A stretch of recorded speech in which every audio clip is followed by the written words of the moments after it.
All right, welcome to the Rugged Garage. I'm Steve with Rugged Radios, and I'm super excited today to do a full install of a radio kit in a Mercedes Sprinter van. So Mercedes was nice enough to all of us DIYers to add good access and an easy way to run cables through firewalls and up and around the vehicle. So I'm gonna hand you off to my guys, and they're gonna show you how to do this install like a pro.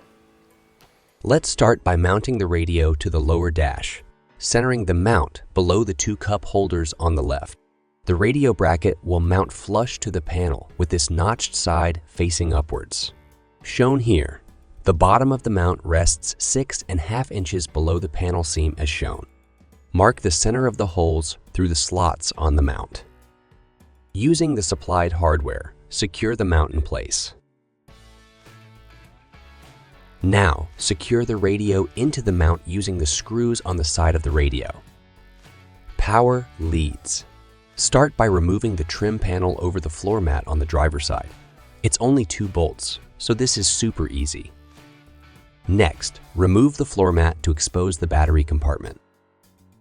Loosen the 4 bolts holding the cover in place so we can slide the panel back to expose the battery.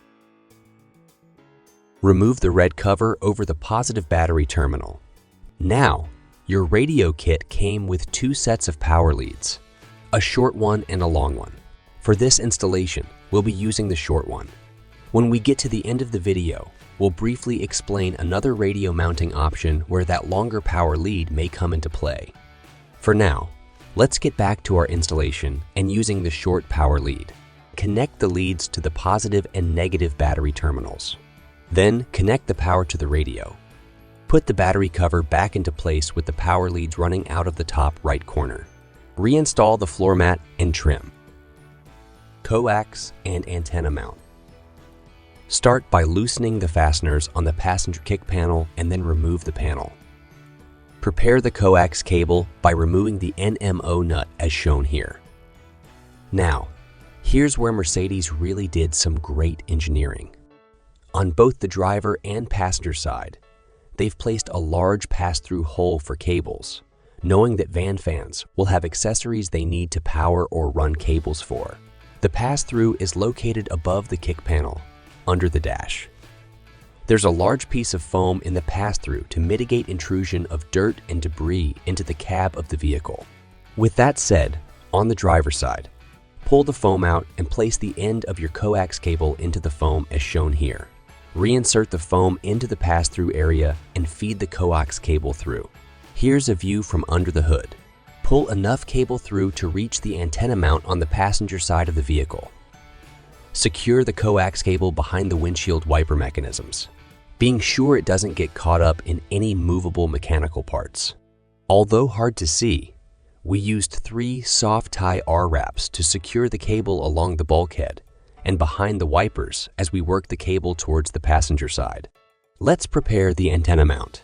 If you're using aftermarket hood lift supports, you may need to loosen or remove them temporarily to provide clearance for the mount to attach to the hood. Secure the mount to the underside of the hood using the supplied nuts and washers.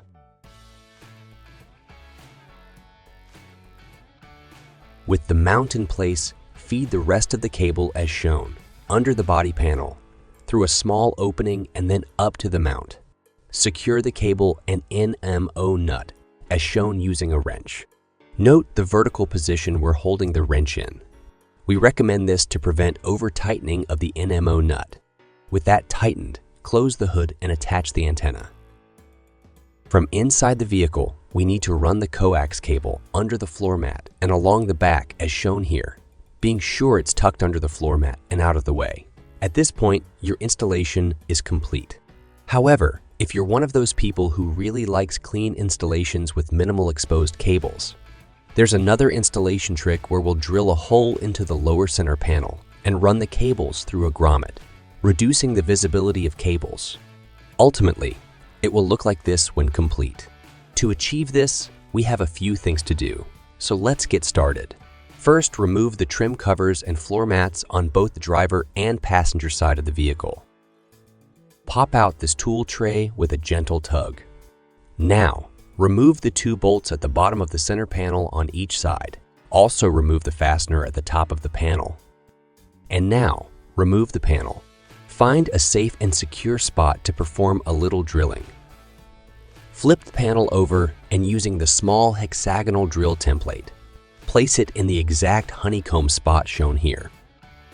Note the placement of the template with the small hole towards the top. And now, drill your pilot hole.